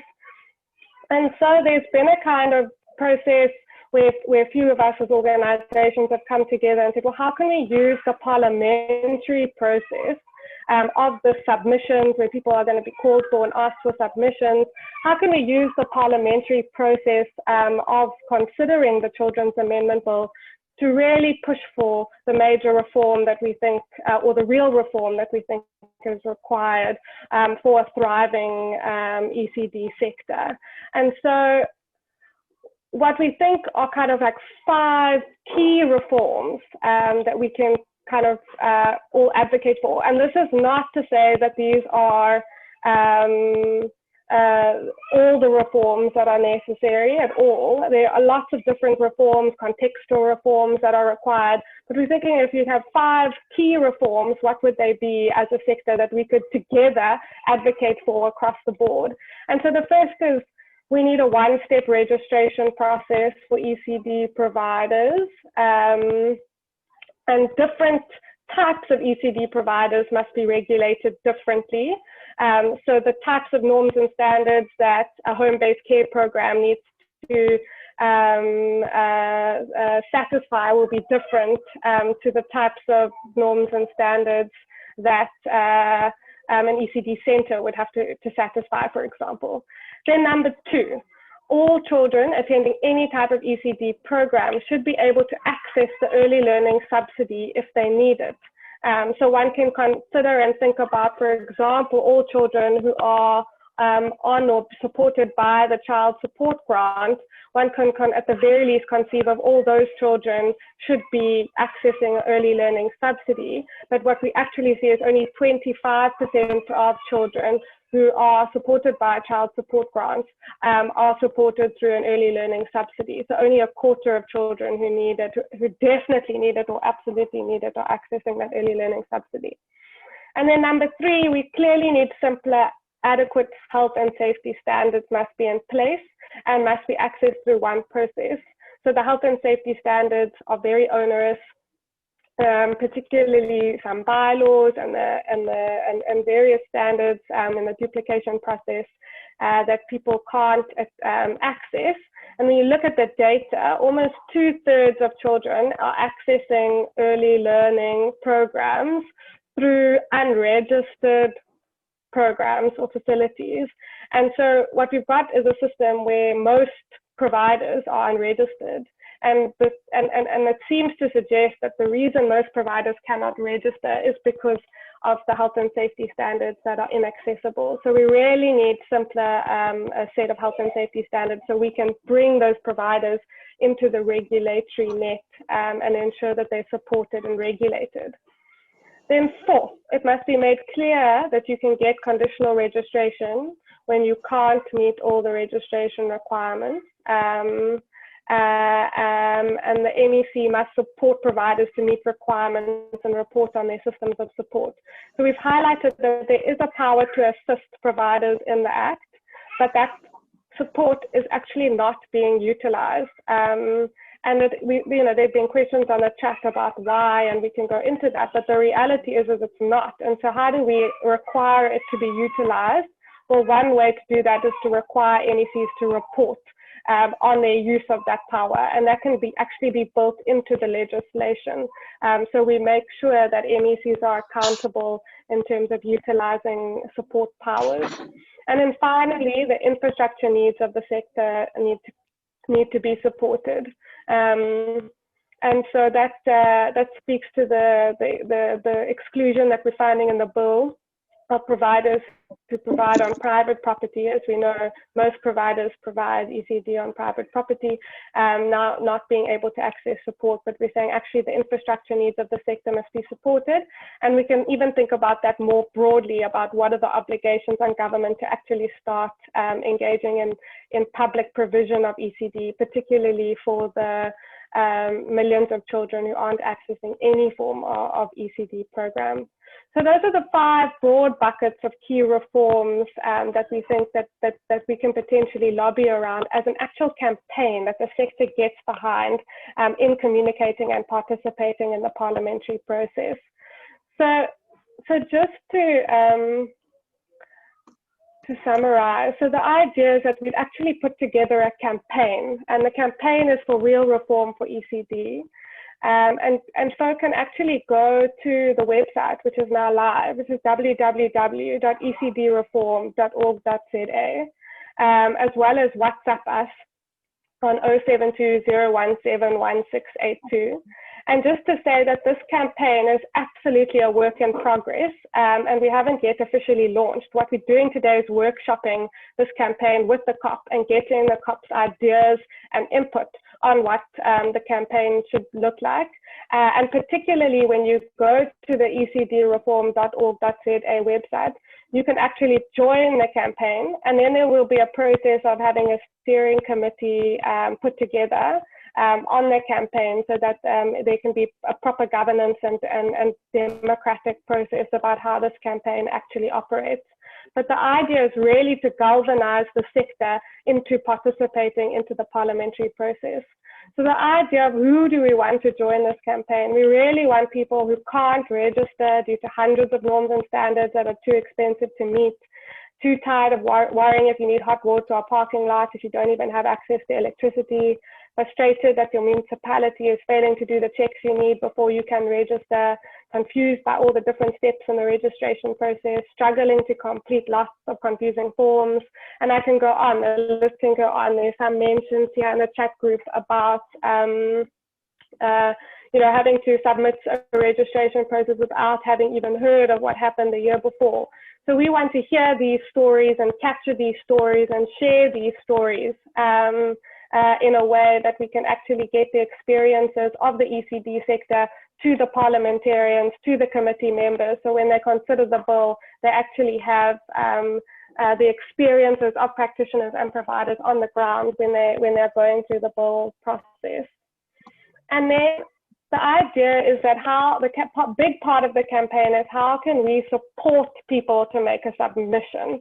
So it's not to say that we have the ideal submission, and people will have different ways that they want to engage Parliament on different areas of the law or issues that they confront that are priority for them. But what we really want to see is the ECD sector actively participating in the parliamentary process. And so what we're trying to do is set up everything that people need to be supported to make a submission. And a lot of that information you will be able to find on the website. Some of that is not yet up, but it will be up definitely by the end of this week, about how to make a written submission and even provide template submissions for people who want to provide template submissions. But we really want to see if we can galvanize the sector, particularly behind our 5 real reforms. And so how can you potentially support the campaign? Well, the first thing is to contact the committee members of the portfolio committee in Parliament and tell them that you're pushing for real reform for ECD and push for the 5 solutions or the 5 reforms. Then make a written submission to Parliament. And like everyone says, we've got a month to do that up until the 27th of November. and it is a short time period. And we are going to try and support the sector as much as possible to make those submissions. And I think at the same time, we should advocate for an extension for the reasons that people have highlighted. But for now, I think the goal is to try and support as many people as possible to make written submissions. And then we want people to add your name to the call for real reform for ECD at the website www.ecdreform.org.za, or to WhatsApp us to join 0720171682. So we really want to galvanize around that, and for people to sign on, and we'll issue a press release later on this week to say that we actually all together as a sector calling for the ECD reform that we want to see in the sector.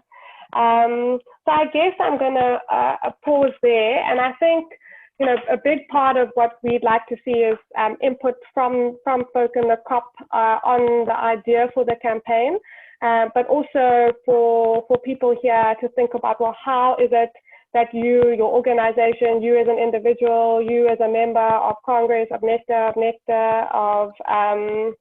of your forums, how can you help get your providers, practitioners to participate in a campaign like this? How can people here who potentially can push for better engagement with DSD and DBE on some of the major issues? How can we particularly help people to make the submissions that we want to see before Parliament? So those are the kinds of questions we're posing to the COP today.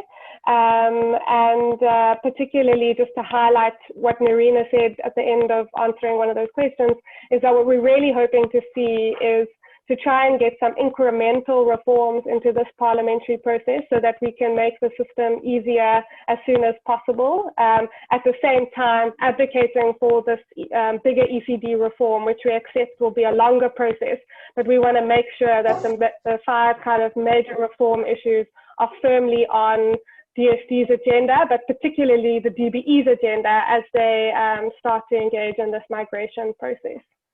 Yeah, thanks everyone. Wow, thank you, Tess. Excellent presentation again, and highlighting that the main aim here is to, how do we actively promote the participation of the ECD constituency in the submission process. You've also highlighted from the angle of the committee or the campaign that you put forward, you highlighted 5 possible reform actions, if I may call it that. So there may be others, and you've also very nicely highlighted the fact that the more submissions we do, the better it is for the field. So with that, I'm going to open it up for discussion. So we know that we have a month. We're not sure if that is realistic at this point in time, but we'd have to use this opportunity to make sure that we get our message across. And the how process has also been highlighted. So I'm going to open it up to the members here. Remember, this is a submission that calls for 5 issues to be highlighted. Is there anything else that you feel is critical? Because as I mentioned earlier on, Bridge itself will be making a submission, and Bridge is encouraging all its members to, if possible, to make similar submissions. And Bridge is also saying that they are here to assist anybody or any organization in the submission process if they require that sort of support. So may I ask, Thandeka, at this point, I noticed there was somebody that mentioned we're talking about all of these things, but what is the process forward? How do we get government involved at different levels, particularly the DSD, as well as the Department of Education? What's the process for taking it forward? We do have about 20 minutes, I think, so I thought we'd open it up to the members to make specific recommendations, and then we can close on that without losing much more time. Thandeka, who is the first speaker? Thank you, Patsy. I'm just looking at a comment here on the chat. A very interesting one from Ian Harrison, who's about to register for a new ECD center. I think Ian is also feeling a bit despondent at this case because he's feeling like, should he even start this whole process? Was starting an ECD center even a good idea to begin with? And I think he's also saying, what concerns him is, our session has revolved around what we need, what we don't have, but, what is the way forward? And, how do we bring government into this process? Because ultimately they are the ones that need to be on board with the kind of changes that, the ECD sector would be requesting. So I think that's one of our questions that we can, hopefully have a response for from Tess. As well, I haven't seen the hands that are up, but I know Pam did have her hand up. And so perhaps we could start off with responding to those and then get our question from Pam, while other people also raise their hands. Okay, let's let Pam go in, and then we could get Tess to respond on any of the issues that has been raised on the chat. Pam? Hi, it seems to me that the bill is so incredibly flawed and needs such substantive change. And I'm just wondering, would it not be more effective to campaign against it being stopped altogether until these substantive changes can be made, particularly in view of the function shift? Okay, noted. Thanks, Pam. So Tess, would you like to respond to some of the issues Tendeka and Pam raised? Sure. I think also it would be great if some of, Doreen or Lizette want to jump in, they can also jump in. Sure. I mean, just on Ian's comment, I think that, I guess it can be certainly an uphill battle, but I hope our intention is not to discourage people who are trying to advance access to ECD services. And there are also a whole range of organizations and material out there that can help you with a registration process. Despite it certainly not being an easy process, I think there are resources that can help guide you, depending on your province. You can, and where you're based, there will be resources available, so please don't feel discouraged. But that doesn't take away from the fact that there is a lot of work to be done and that we do need the reform that we're looking for. I think, this is a critical question about whether to put the bill on hold versus, trying to get incremental changes. I guess the major thing to realize is the bill is part of many other changes in the Children's Act, including the foster aspects of the Children's Act, and that those changes need to be processed as part of a constitutional court judgment or judgment process. And so putting the whole bill on hold it wouldn't be possible, as it's tied into other aspects and other obligations that the government needs to fulfill. But I think, one could potentially say, don't pass the ECD processes and let's go back to the drawing board. I think some of our concerns with that approach is that we know that going back to the drawing board takes long. And as Rex has highlighted on the chat, is that this isn't just a national government process that will be required. If we want real reform for ECD, that process has to involve the Department of Health and the health standards that are published under the National Health Act. It's got to involve local government and local government's process in respect of bylaws, and it's got to involve the national legislation. And so that process is a long process. And so what we're also trying to ensure is that at the very least, we want some incremental wins during this amendment process. When we put together some draft submissions, what we're going to do is put together two types of draft submissions. The one will be an incremental reform submission, which is what do we have to do to at least make some aspects better, or at least prevent the regressive aspects that were highlighted. For example, going from requiring prioritization in poor communities to making it discretionary and those kinds of changes.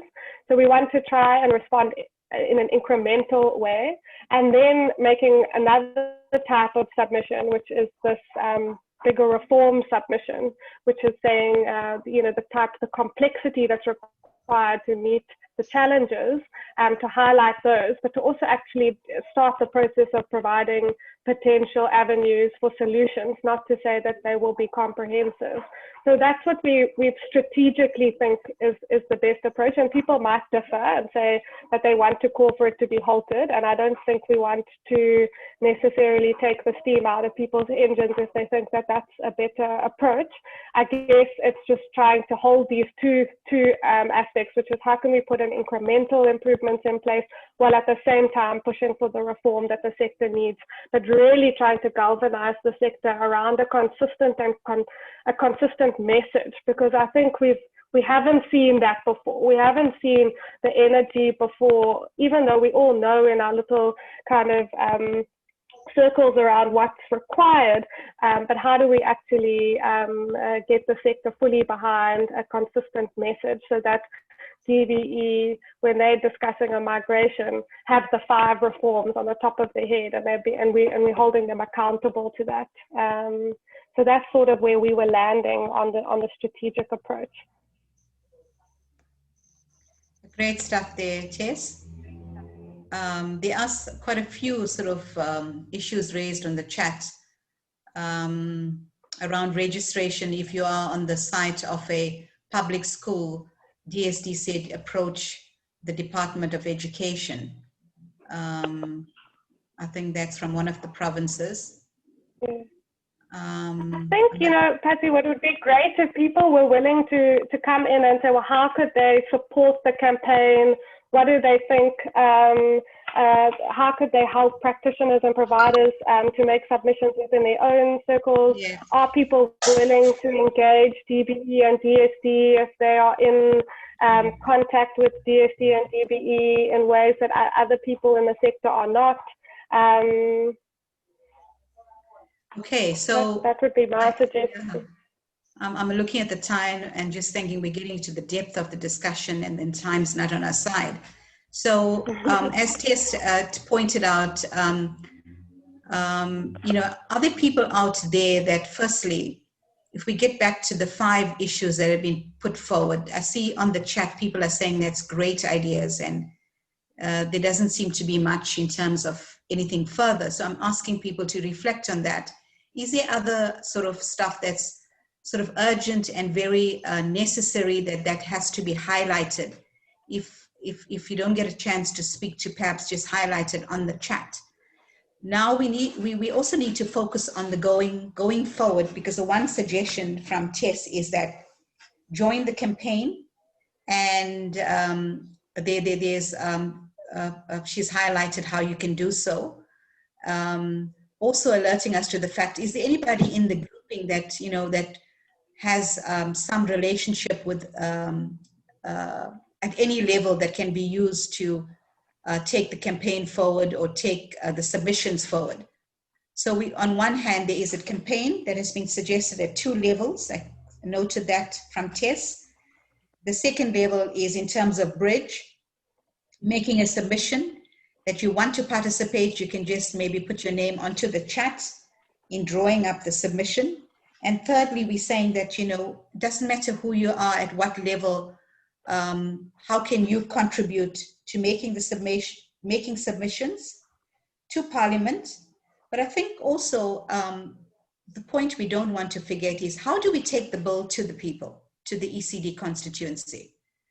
The campaign is one way, but in the work that we're all involved in, is there something that you'd like to say to that? So maybe if I may, a few minutes on that, please. Yes. Yeah, there's a comment. There's a hand up. Buddy would like to make a comment. Yeah. Yes, please go ahead. Yes. Thank you very much, Talek. Well, I think we must appreciate that we've got these 5 key reforms. But I just wanted to make a point, which I think is important, that is going to supplement the campaign that has been proposed, that there are certain organizations of whom we know that sit in different governmental structures, such as Bridge. I know Bridge and the NEGDA, they sit in the National Technical Team of Social Development, where also DBE sits, where they discuss some of the issues. But I think that we can make this submission, they start having such discussion in that area, because I think that national task team has a much influence in terms of some of the regulations that might be proposed and so on. And also in terms of putting the word out, these organizations can have an added voice when they make their submissions. They make it, for instance, NEGDA, whatsoever, Bridge, they make a collective contribution, and then organizations who support that, then they sign a petition in support of the submission that would have been made by these organized structures of early childhood development in the country, in the provinces.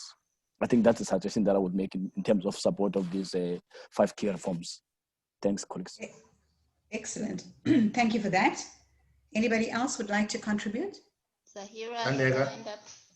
Please go ahead. I also saw Rex was talking just now. Oh, and Rex. Zahira and then Rex. Okay, great.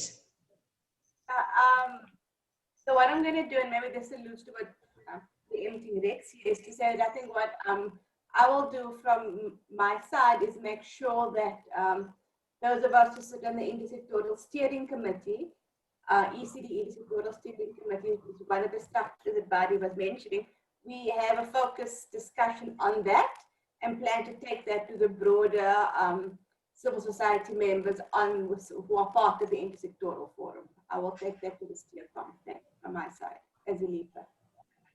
Excellent. Thank you for that. Rex?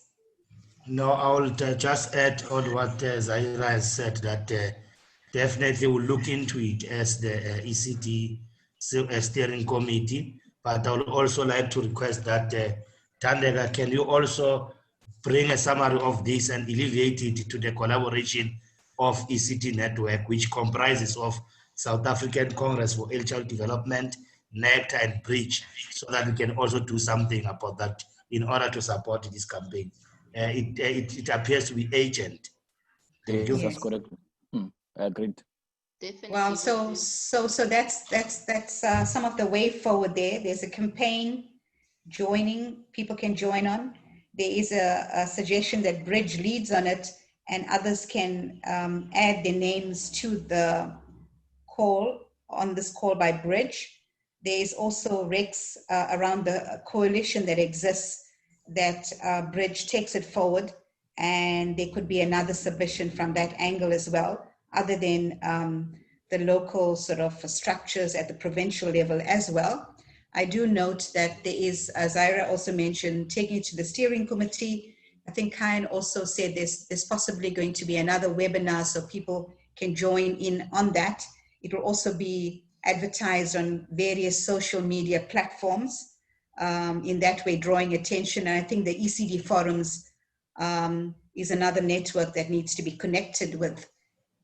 I think there was also talk about having a simple pamphlet that explains the key issues that can be circulated. I'm not sure who would do that. I know the campaign, the C19 campaign grouping also had that on their agenda to take it wider into the constituency.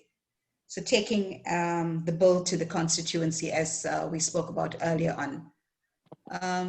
Thandeka, would you sort of, I know that Tess, you spoke about 5 distinct reform ideas, and I see on the chat people are very excited about it.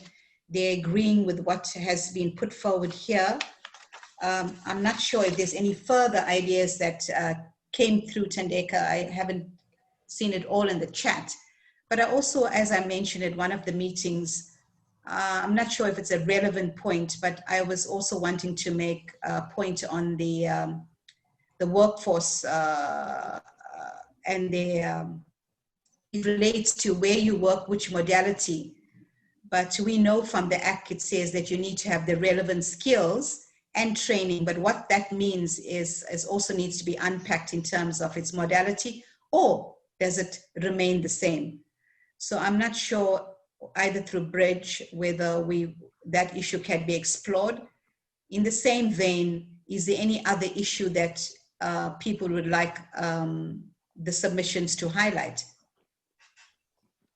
Anybody on the floor, Tandeka? And then I'm going to hand it to you to sort of make the way forward, to address the way forward here. I don't see any hands up.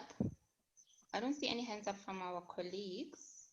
Okay, great. So maybe if you can maybe look at some of the suggestions that were made and how we could take it forward, because this is the last COP meeting, but it doesn't mean that the subcommittees will not meet. There probably will be sort of smaller meetings. And I'm also going to ask delegates, if you have a deep interest in this issue, please do put your name on the chat, and all the various groupings will take note, and you can participate widely in all of these, what is happening in the country, and everybody is most welcome on that level. That's what it's about, working together towards a common vision for our young children and practitioners and the ECD workforce in the country.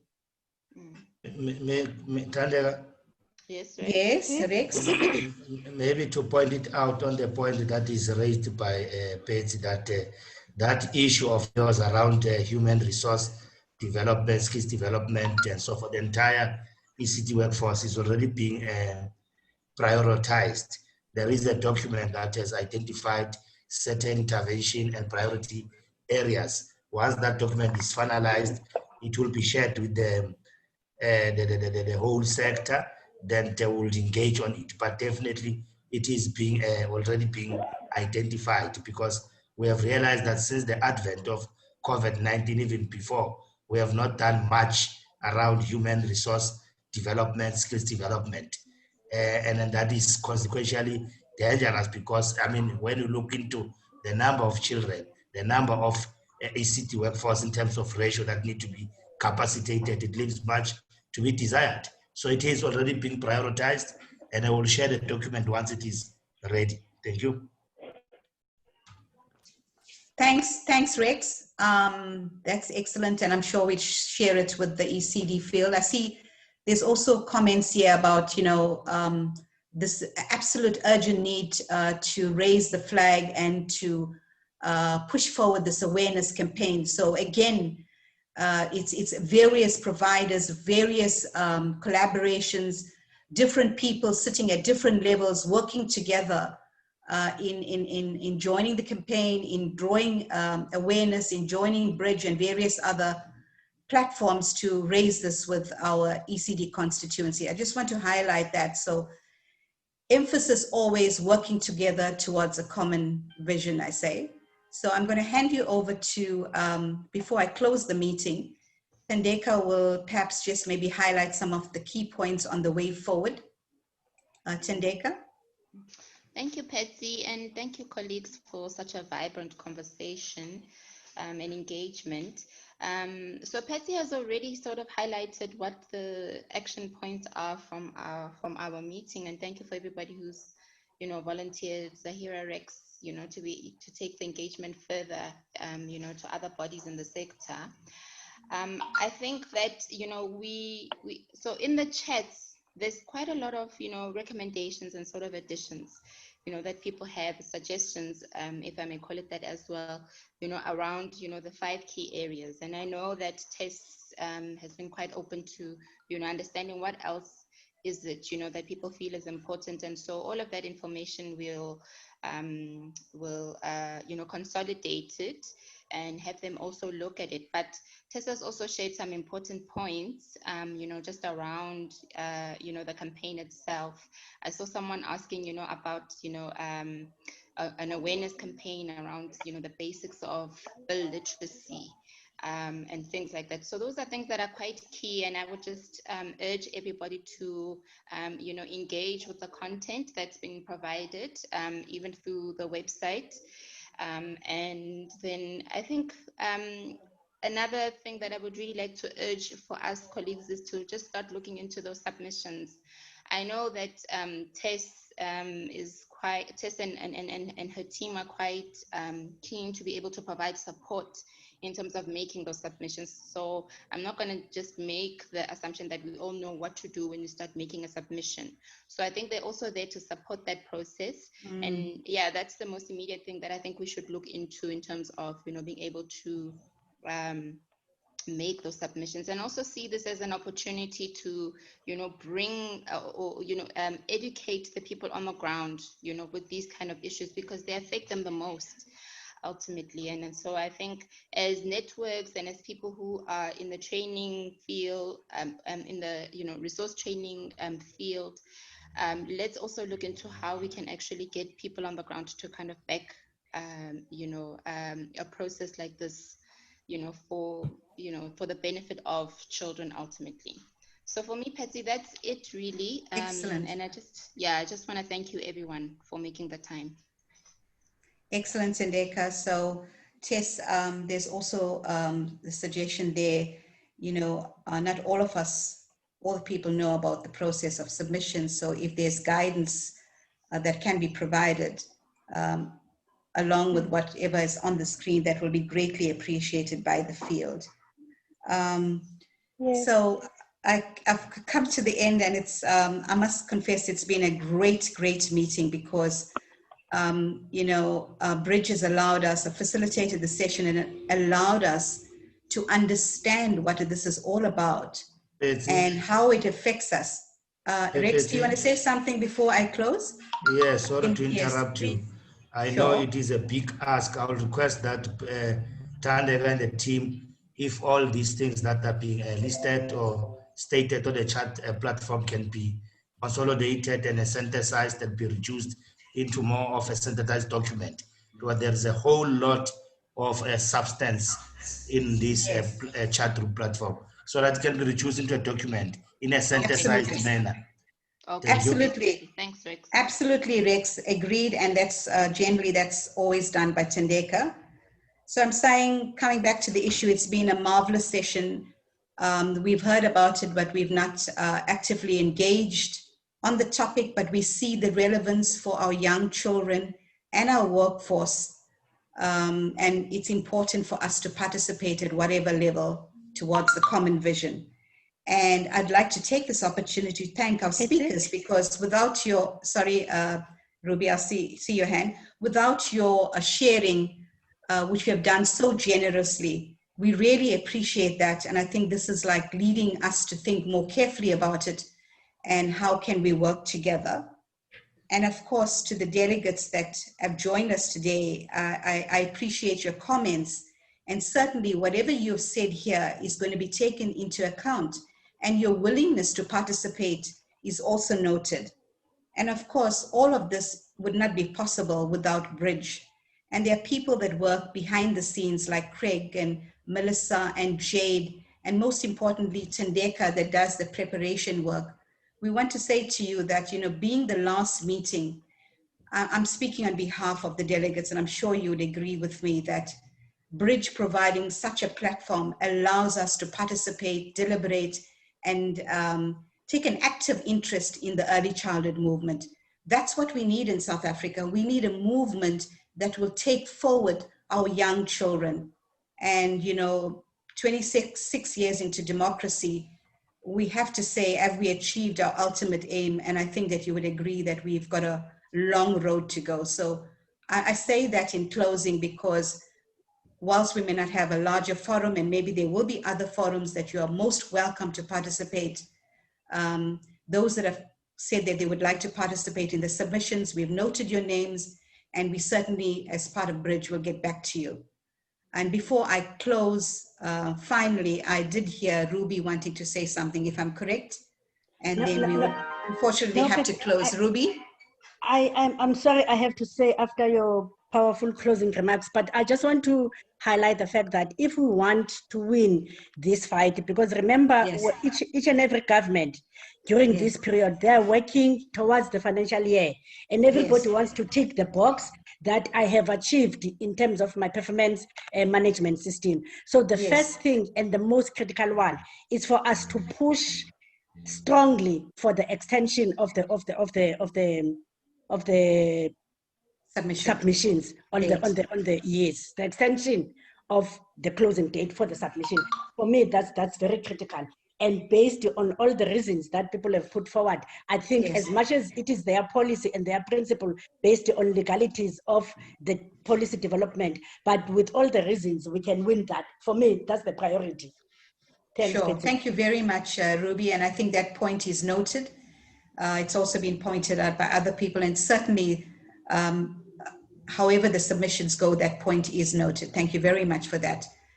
Tandeka, may I then officially close the meeting? With thank you again to Bridge, everybody. Thank you so much for taking the time, because I mean, we're into almost November. Whilst we lost part of the year, we still will push ahead to ensure that ECD is #1 in South Africa. Thank you for your time. Betsy, I have to end. Yes, Rex?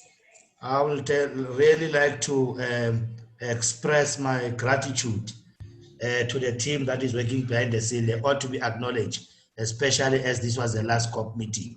There are people who are charged with the responsibility of setting this agenda and so forth. It is a daunting task. Your Melissa, your Sophia Tipers, can you acknowledge them, Chandega, properly?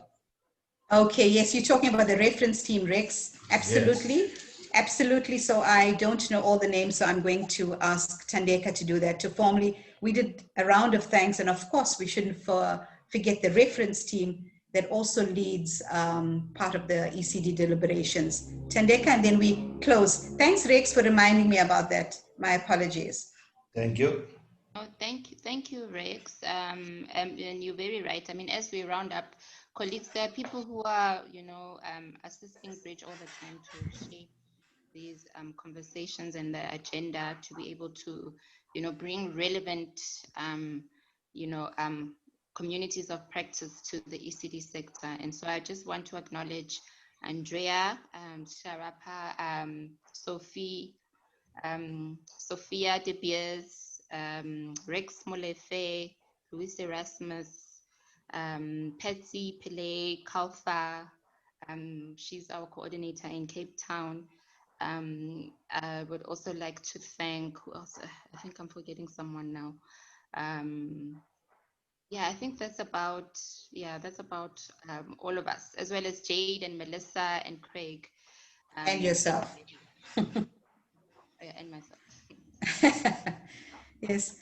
So thanks, guys. I hope that 2021 is a better year for all of us. Bye, colleagues. Bye-bye. Take care. Bye-bye, everybody. Take care. Bye. Bye. Bye, everyone. Thank you very much. Stay safe, stay blessed. Thank you. Bye. Bye-bye. Bye.